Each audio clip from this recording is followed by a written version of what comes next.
कल दो प्रदेशों में चुनाव परिणाम आए हैं। केवल देश नहीं, पूरी दुनिया की निगाह गुजरात पर थी, क्योंकि गुजरात राष्ट्रवाद की एक किस्म की प्रयोगशाला है। प्रधानमंत्री जी का और गृह मंत्री जी का गृह क्षेत्र के नाते उन्होंने बड़े वर्षों तक वहाँ सेवा भी की और लगभग कई वर्षों से गुजरात में शांति, समृद्धि और सुरक्षा इस मुद्दे पर चुनाव हुआ। वहाँ की जनता ने देश के प्रति मतदान किया। प्रधानमंत्री जी के जो पॉलिटिक्स ऑफ परफॉर्मेंस है, जो परिणाम की राजनीति है, जो क्रियान्वयन की राजनीति है, जो विकास की राजनीति है, उसको स्वीकार किया और सभी लोगों ने प्रचंड बहुमत से, जो इतिहास का ऐतिहासिक बहुमत था, उस बहुमत के आधार पर वहाँ पर भारतीय जनता पार्टी की सरकार को काबिज किया। गुजरात का ये चुनाव परिणाम पूरे देश में राष्ट्रवाद को, हिंदुत्व को और विकास की राजनीति को ऊर्जा देने वाला है और निश्चित रूप से इसका असर राजस्थान पर भी पड़ेगा। और मुझे इस बात की खुशी है कि चुनाव के प्रारंभिक दिनों में ही, लगभग 6 महीने पूर्व, भारतीय जनता पार्टी की गुजरात इकाई ने राजस्थान को उत्तर गुजरात का जिम्मा सौंपा था। 43 विधानसभा थी और उसमें से 9 जिले थे। 107 पार्टी के सीनियर लोग वहाँ चुनाव में लगे। पहली बार वहाँ उत्तर गुजरात में मोदी जी का नाम और काम, उनका यश, पार्टी का विचार, इन सब के अलावा पार्टी के कार्यकर्ताओं का परिश्रम, इसने वहाँ ज़बरदस्त काम किया और 21 सीटें पहले थी, 33 सीटों पर हमें वहाँ विजयश्री प्राप्त हुई। कांग्रेस को मात्र 8 सीटों पर संतोष करना पड़ा। इसलिए वहाँ के चुनाव परिणाम राजस्थान के पड़ोसी ज़िलों पर तो और पूरे राजस्थान के जनमानस पर असर डालेंगे, क्योंकि राजस्थान में भी राष्ट्रवाद, तुष्टीकरण, विकास, ये सारे मुद्दे 2023 में प्रभावी रूप से काम करेंगे। इसलिए गुजरात के चुनाव ने अपेक्षाकृत राजस्थान के चुनावों को भी आने वाले समय में निश्चित रूप से प्रभावित करेंगे। ये सीक्वेंस थी 22, 23 और 24। तो 22 की जीत ने 23 का और 23 की जीत से 24 का, तो एक पूरी सीक्वेंस है कि आज गुजरात जीते हैं, कल राजस्थान जीतेंगे और परसों हिंदुस्तान जीतेंगे। सर, हिमाचल और दिल्ली सीट गवाई है, उस बारे में? हिमाचल में बहुत ही कम अंतर से 0.7% के अंतराल से और बहुत ही कम फर्क था। इसको कोई संयोग ही कहेंगे इतने कम मार्जिन से, क्योंकि 11-12 सीटें ऐसी थी जिसमें 150-200 के अंतर से सीटें हारी हैं। इतनी त्रुटि ये ह्यूमन एरर होती हैं, पर जैसा कल माननीय प्रधानमंत्री जी ने जो कहा, वो बड़ी बात कही कि हिमाचल में हमारी पार्टी सकारात्मक विपक्ष की भूमिका निभाएगी और हिमाचल में जो विकास के काम की शुरुआत बीजेपी ने की, उसको अनवरत रूप से जारी रखेंगे। एमसीडी के चुनाव भी बिल्कुल लगता था कि कांटे की टक्कर रहेगी और उसी की अपेक्षा के अनुरूप परिणाम आए थे। आम आदमी पार्टी मतदाताओं को भ्रमित करने में सफल रही, लेकिन वहाँ के लिए भी प्रधानमंत्री पूरे तरीके से प्रतिबद्ध हैं कि दिल्ली के विकास के लिए, और ऐसा भरोसा जो अभी सत्तारूढ़ पार्टी उसने भी जताया। तो पार्टी ने ये कहा है निरपेक्ष रूप से कि हम लोग फिर भी, बेशक हम विपक्ष में हैं, लेकिन हमारी भूमिका सकारात्मक रहेगी। सर, सरदार शहर की बात करें तो आरएल इफेक्ट है, वो क्या लगता है इसमें? सरदार शहर में 16 चुनाव हुए हैं और उसमें से भारतीय जनता पार्टी सिर्फ एक बार जीती है। और क्योंकि हमारे लिए कभी भी पोटेंशियल सीट नहीं रही, वहाँ ज़्यादा संभावनाएं हमारी कभी रही नहीं।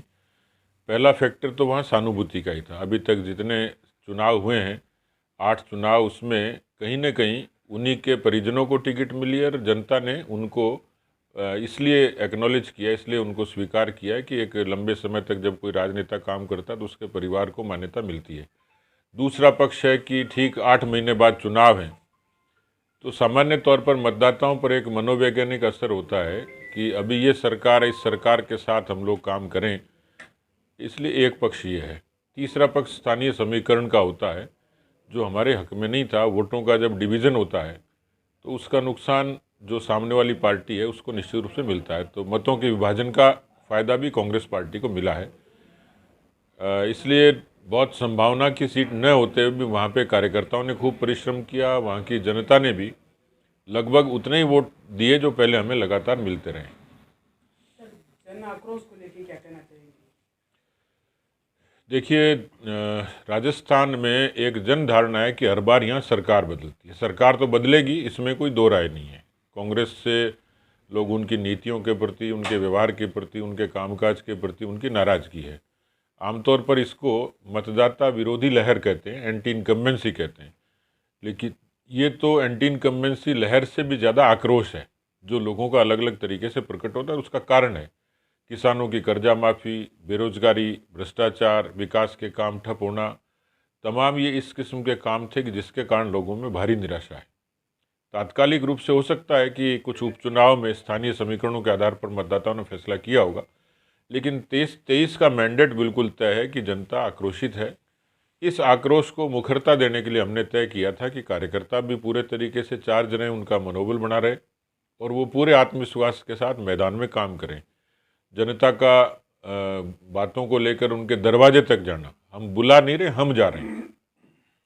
एक ब्लैक पेपर है जिसमें अब तक जितने अपराध की घटनाएं हुई हैं, ये भी दुर्भाग्यपूर्ण है कि राजस्थान में 8,31,000 मुकदमे, 17 बलात्कार, 7 हत्याएं, ये प्रतिदिन का आंकड़ा है।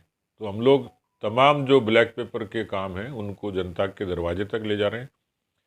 चौपालें हो रही हैं, नुक्कड़ सभाएं हो रही हैं और पार्टी के लोग अपना विचार पहुंचा रहे हैं। तो कुल मिलाकर जन आक्रोश यात्रा, जो मैं अक्सर कहता हूं कि राज बदलने के कई कारण होंगे, लेकिन जन आक्रोश यात्रा भी एक बड़ा कारण बनेगी। सर, आमजन जो कंप्लेंट डाल रहे हैं जन आक्रोश, तो उसका निस्तारण है वो किस प्रकार किया जाएगा? देखिए, बड़े मुद्दों की तो चर्चा अक्सर बड़े फोरम पे होती है, लेकिन कई जगह स्थानीय मुद्दे भी प्रभावी होते हैं जिनका निराकरण विधानसभा के स्तर पर करना होता है। कई अच्छे सुझाव भी आएंगे कि जिसमें हम लोगों के घोषणा पत्र का हिस्सा हो सकते हैं। कोई, जैसे मैंने कहा, किसान कर्जा माफ़ी, बेरोजगारी, अपराध, कानून व्यवस्था, ये तमाम इस किस्म की चीज़ें। इसके अलावा भी स्थानीय स्तर पर भी स्थानीय समस्याओं को लेकर भी लोग काफ़ी उत्साहित होते हैं, वो उसमें लिखेंगे। हम इन समस्याओं को स्थानीय स्तर पर भी और ज़िला स्तर पर भी और प्रदेश स्तर पर भी चुनाव से पहले जो समाधान की दिशा में वो काम करेंगे, और कहीं आगे भविष्य के रोड मैप में शामिल होने लायक मुद्दों को उनको हम लोग शामिल करेंगे। देखिए, ये राजस्थान का दुर्भाग्य है कि यहाँ कांग्रेस पार्टी की सरकार है, और इससे बड़ा दुर्भाग्य ये है कि कांग्रेस पार्टी में जो लड़ाई शुरू हुई थी, जो अंतर्कलह शुरू हुआ था, जो विग्रह हुई थी, वो 2018 में शुरू हो गई थी। राजभवन में मुख्यमंत्री की शपथ के बाद भी दो दो मुख्यमंत्रियों के नारे लगे थे। कांग्रेस पार्टी के आलाकमान ने 4 साल में कभी उस पर संज्ञान नहीं लिया, और उसकी परिणति हुई कि कोई सरकार बाड़े में बंद रहे। ऐसा दुनिया में कम देखा कि 50 दिन तक सरकार बाड़े में बंद रही हो। कभी ऐसा नहीं सुना कि 90 के लगभग विधायकों ने इस्तीफे दे दिए हों, मंत्रियों ने इस्तीफे दे दिए, लेकिन दफ्तर का आनंद ले रहे हैं, मकान का आनंद ले रहे हैं, मोटर का आनंद ले रहे हैं। तो कुल मिलाकर राजस्थान की स्थिति राजनीतिक अस्थिरता की है, और इसलिए इस अंतर्कलह का कांग्रेस पार्टी पे असर तो पड़ेगा, लेकिन राजस्थान पर पूरा असर पड़ा है कि इसके कारण राजस्थान में अस्थिरता रही। कांग्रेस के अंतर्कलह के कारण यहाँ के विकास कामों पर प्रभाव पड़ा, और इसी कारण राजस्थान में आज हालात ये हैं कि आर्थिक रूप से भी राजस्थान 5 लाख करोड़ से भी ज़्यादा कर्जे में डूबा है। पर व्यक्ति जो पैदा होता है 80,000 का कर्जा लेकर पैदा होता है। तो राजस्थान की इस दुर्दशा का कोई जिम्मेवार है तो कांग्रेस पार्टी है, कांग्रेस का आलाकमान है, कांग्रेस के नेता हैं। देखिए, जो राजनीतिक अस्थिरता है और कांग्रेस के भीतर जो जिस तरीके का माहौल है, अभी आपने देखा होगा कि हम लोग गए थे स्पीकर के पास। स्पीकर ने कहा कि इस तरीके की घटना, एक साथ इतने लोगों के इस्तीफे किसी प्रदेश में पहली बार हुए, तो मुझे विधिक और कानूनी राय लेनी पड़ेगी। संवैधानिक संकट एक तरीके का दिखता है। दूसरा, अभी राजेंद्र राठौड़ जी की जो PIL है उस पर हाईकोर्ट ने नोटिस जारी किया है। इसका मतलब, और विधायकों ने इस्तीफे वापस नहीं लिए हैं, न उनको स्पीकर ने खारिज किया है। आप तय मानिए कि ये राहुल गांधी की यात्रा के बाद कांग्रेस में फिर से विग्रह खड़ा होगा। राजस्थान किसी भी दिशा में जा सकता है। राजस्थान की जो अस्थिरता है वो किसी भी तरीके का संकेत कर सकती है।